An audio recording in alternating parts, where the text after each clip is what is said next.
Imagine a silent night in Bethlehem, where the wind dances among the wheat fields and the stars watch over the earth with a peaceful glow.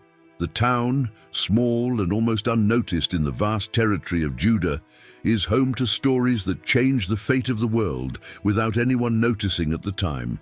It was there, amidst the simplicity of an ordinary house, that a baby's cry echoed, breaking the silence of the early morning. Obed had been born. He wasn't just another child. His birth carried the weight of a story that seemed to have ended before it even began. His mother, Ruth, was a Moabite, a foreigner in Israel. Her father, Boaz, was a respected man, but already old when he decided to take her as his wife. Obed was the bridge between two cultures, proof that the God of Israel did not choose his servants by blood or origin, but by heart. Check out more Bible stories full of emotion by subscribing to the channel now and activating the bell to receive all notifications. If you like the content, feel free to support our work with a donation by clicking on the Thanks a Lot button. You can also become a member of the channel and enjoy exclusive benefits. Ever since he was a little boy, he had listened to his mother tell him about her journey. How he had left his homeland, his people, and even his gods to follow Naomi, his mother-in-law, to a land where nothing was guaranteed.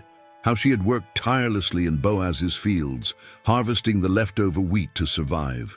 And how, in the end, God had changed her fate, placing her in the arms of a righteous man, who not only loved her, but redeemed her name and her descendants. Obed grew up in the midst of these stories, learning from an early age that her life was not the result of chance. Every step his mother and father took before him seemed designed for a greater purpose. The boy, whose name meant servant, would learn that serving was not a burden, but a calling. He didn't know it yet, but inside him pulsed a legacy that would span generations. And while he played in his father's wheat fields, another seed was being planted, one that would germinate in his own son, Jesse. From an early age, Obed heard whispers about how unusual his arrival in the world was. He wasn't just the son of Boaz and Ruth. He was the boy who brought with him the continuity of a story that had almost been lost in time. His birth didn't just mean the joy of a new member in the family. It was the restoration of a name, the healing of a lineage that seemed doomed to oblivion.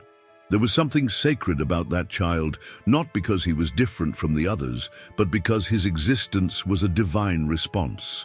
Everyone in Bethlehem knew the story of his mother, the Moabite woman who, against all odds, had found redemption in Israel. But few talked about the silent weight his father carried. Boaz, despite being a prosperous and honorable man, knew that his decision to marry Ruth was not just an act of love, it was an act of obedience. He followed an ancient law, the law of levirate, ensuring that the lineage of Ruth's late husband would not be erased from history. So when he held Obed for the first time, Boaz saw in him not just a son, but a promise fulfilled. The boy was the rescue of Elimelech's inheritance, of Naomi's house, of the land that was once almost lost. He was the continuation of something that God had decided to preserve. As he grew up, Obed listened to these stories without fully understanding their meaning. But there was one certainty that became clearer and clearer. He was not the result of chance. Every step his parents had taken, every tear shed in the fields of Moab, and every ear picked in Boaz's field, had paved the way for him.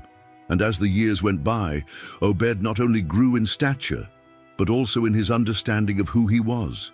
Time would teach him that bearing a name is not just a matter of identity, but of purpose. His destiny, however, did not end there. He still had to become a man, a father, and the link that would bind future generations to the greatest king Israel would ever know. The years passed, and Obed was no longer a boy running through his father's barley fields. His body, once frail and light like the ears of corn his mother had harvested in the past, was now gaining strength.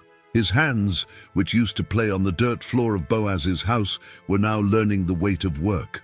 But more than that, he was beginning to carry the weight of the name he had been given: Obed, servant, worshipper. His name was not a random choice. Every time someone called him, it was as if his identity was reaffirmed. Serving for him was not a humiliation, but a purpose. He saw this in the example of his mother, who one day chose to follow Naomi without expecting anything in return. He saw it in the character of his father, who decided to redeem a foreign woman and give her a future. He even saw it in the land where he lived, which seemed to bow down at the feet of the workers with each new harvest, as if recognizing that effort always bears fruit. But being a servant wasn't just about obeying orders or working from sun up to sundown. No, it went much deeper than that.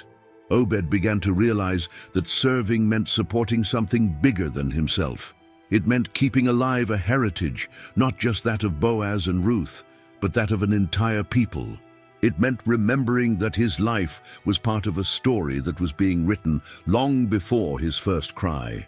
And he needed to be ready, for one day he would have a son, and that son, Jesse, would need to learn from him not only how to plant in the field, but how to cultivate something much more valuable: fear of the God of Israel. For from Jesse's womb, a new chapter in this story was about to be born. The days of childhood were behind him, and Obed was now a grown man. The boy who once ran through the fields of Bethlehem now walked with firm steps, carrying with him the responsibility of a name that meant more than himself. Raised between two realities, he carried in his blood both the strength of Israel and the memory of Moab. But he never had any doubts about where he belonged. He was an Israelite, a servant of the Most High God, and his life was proof that this God chose his children not by origin, but by heart. In those days, life wasn't easy. Bethlehem, despite being a fertile land, required hard work. Sustenance came from the land, and the sweat of men was the only guarantee that there would be food on the table. Obed learned from an early age to hold a sickle and feel the weight of the wheat in his arms, just as his father, Boaz, had done before him. But he also learned something else, something that wasn't just seen in the physical work. He learned that a man's true inheritance is not in what he owns, but in what he leaves behind. The town elders always spoke of the importance of lineage, of blood that carried stories and promises. Obed listened attentively, but he knew that it wasn't enough just to have a strong name. You had to honor that name. And when the time came to build his own family, he knew that he wasn't just forming a home, he was continuing something bigger. Then came the day he held his own son in his arms, Jesse. A simple name, but one that carried the weight of a new generation. And there, in that modest house in Bethlehem, a new cycle was beginning. Little did Obed know that from that boy would come a younger son who would transform Israel forever. Obed watched his son grow up with an attentive eye, like someone who knows that each day brings with it invisible lessons, shaping a man's character before he even realizes it. Jesse was a curious boy, with lively eyes and quick steps, always running through the fields of Bethlehem, just like his father did as a child. But unlike Obed, Jesse didn't carry the weight of two cultures in his background. He was already a full Israelite, born and raised in the tradition of his people, surrounded by the stories of the patriarchs and the promises made to Abraham. Obed taught his son about the land, about the right time to harvest, and how to recognize the signs of nature. But above all, he taught about God, not through long, tiresome speeches, but in the simplicity of ordinary days. When the wheat bent in the wind, he said that this was how hearts should be before the Lord, flexible, ready to follow his will. When the rain was late, he reminded us that faith is like the seeds that lie dormant beneath the earth. Even when you can't see them, something is growing. Time passed, and Jesse was no longer a barefoot boy running through the fields. He became a man, strong, hard-working, ready to make his own way. Obed knew that one day his voice would fall silent, and his story would remain only in the memory of those who loved him. But that was the natural order of things. What mattered was not the memory of his name, but what he would leave behind. And so, when the time came, Jesse took his father's place and began his own story. He became a respected man, built a family, and had many children. Among them was a youngest who almost went unnoticed, a boy who didn't seem to have anything special about him. But the Lord had already chosen him, and a prophet would soon come to anoint him before his brothers. Time never stands still, and just as Obed had once taken over Boaz's legacy, now it was Jesse who bore the responsibility of supporting his household and continuing the family line. He became a respected man in Bethlehem, known not only for his hard work, but also for his fear of God. And, as was expected of a man of his position, he had many children. Strong boys, prepared for work in the fields and to defend their land. Should the need arise, each of them had a role in the household. The older ones were naturally given more responsibility and learned to lead from an early age. The younger ones were often left with the simpler tasks, and among them there was one that nobody gave much thought to. A red-haired boy with a watchful and restless eye who liked to spend his time alone with the sheep, strumming improvised harps and singing to the wind. David, a name that at the time didn't mean much, but God's plans don't follow the logic of men. If Obed had still been alive, he might have seen in David a reflection of himself as a child, someone who seemed too small for the greatness he carried within him. But that's how God worked. He took the unlikely, the forgotten, the one no one looked at twice, and made him part of something great. Life went on in Bethlehem as usual. The wheat grew, the crops came and went, and Jesse went about his routine, unaware that his house would soon receive an unexpected visitor. A prophet was on his way, and he wasn't just coming to bring a message, but to find a king where no one was looking. The news arrived before he did. The prophet Samuel was coming. In Bethlehem, a buzz began to spread through the dusty streets, and the elders looked at each other with anticipation and fear. The coming of a prophet was never an ordinary event. He could bring a blessing, a warning, or even judgment. No one knew for sure the reason for his arrival, but one thing was certain: God had sent his servant on a mission. It didn't take long for Jesse to realize that his house would be the center of this unexpected visit. Samuel wasn't there by chance. He came with a clear purpose: to anoint a king from among Jesse's sons. The idea sounded absurd. How could a king come from his house? None of his sons were renowned warriors or nobility. They were just men of the countryside, brought up in the harshness of the land, accustomed to the rhythm of the seasons and the demands of rural work. Even so, when Samuel asked to see his sons, Jesse called them one by one. The first, Eliab, was tall, strong, with the posture of someone who could carry a crown. Samuel even thought that he must be the one, but the Lord whispered in his heart, "Do not look at his appearance or his height, for I have rejected him. The Lord does not see as man sees. Man sees the outward appearance, but the Lord sees the heart." Jesse called the others. One by one, the sons were introduced to the prophet, but Samuel kept shaking his head. It wasn't any of them. Was there anyone else? Jesse hesitated.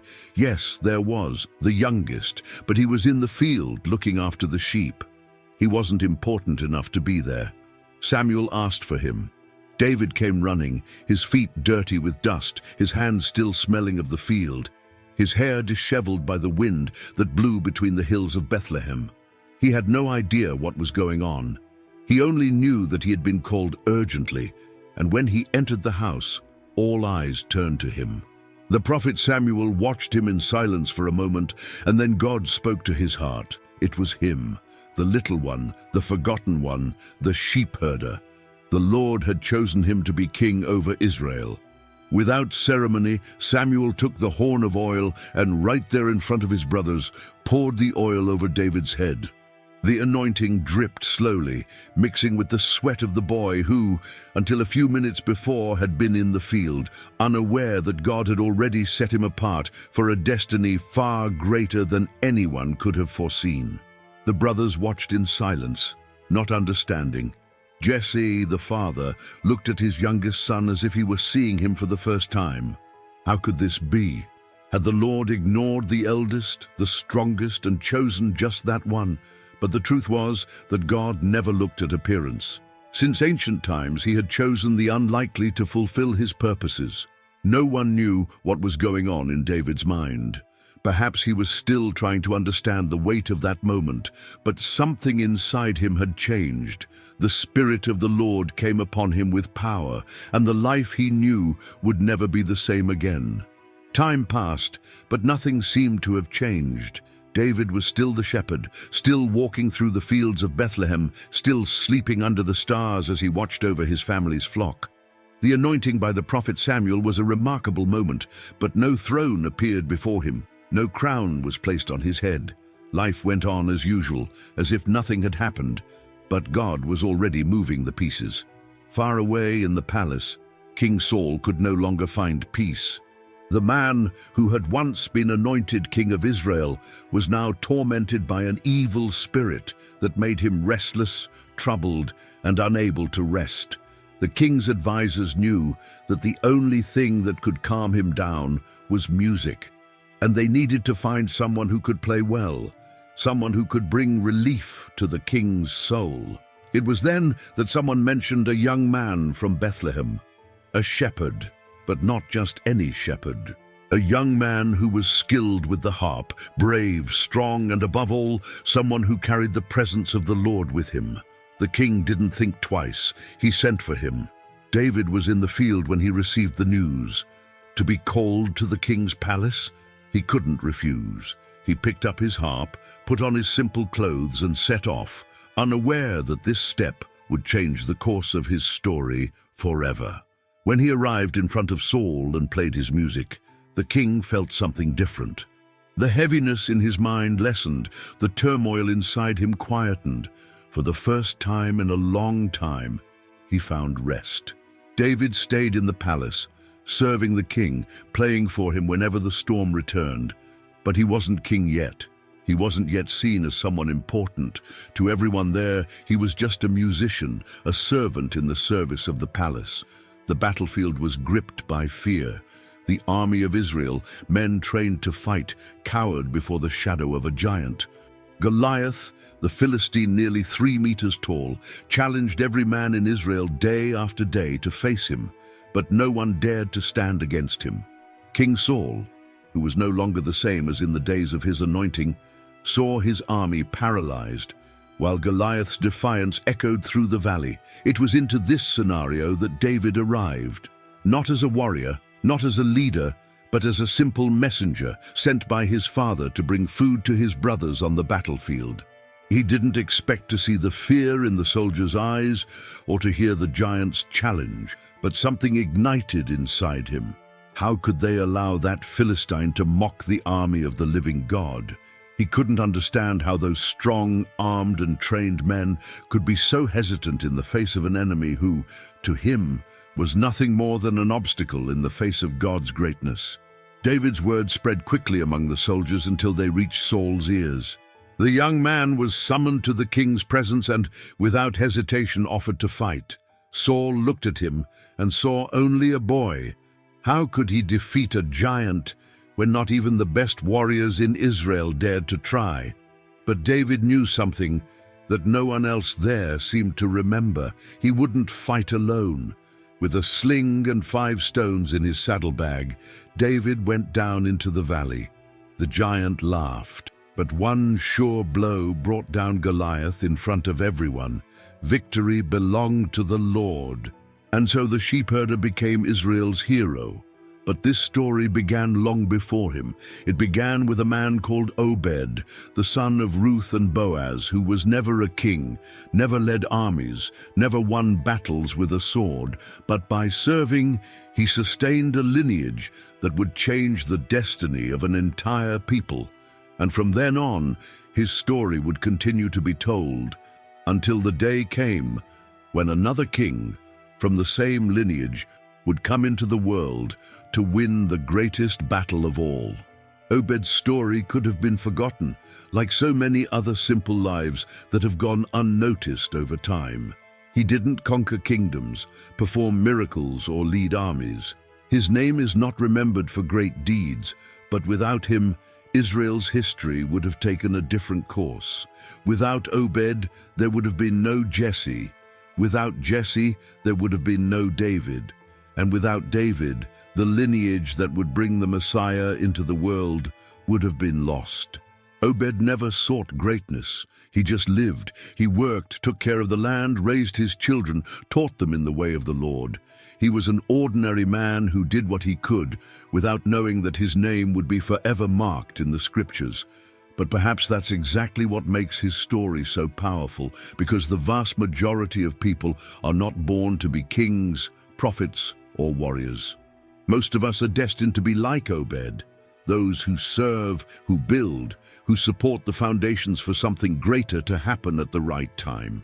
Obed teaches us that we don't need to be recognized by the world to have a purpose before God. He reminds us that God's plan doesn't only take place in palaces and on battlefields, but also in the small choices we make every day, in being faithful to what has been entrusted to us. His life was a link in a chain that would one day bring the King of Kings into the world. And that's how God works. He doesn't just choose the strong, the noble, the powerful. He uses the small, the forgotten, those who just keep doing what's right, without realizing that their story is being written for a much greater purpose. Because in the end, serving has never been about being smaller. It was always about being part of something eternal. If you liked Obede's story and want to continue following other stories of faith and overcoming, be sure to like this video and share it with those you love. And of course, subscribe to the channel so you don't miss out on any new content. Together, let's explore more powerful lessons from the Bible.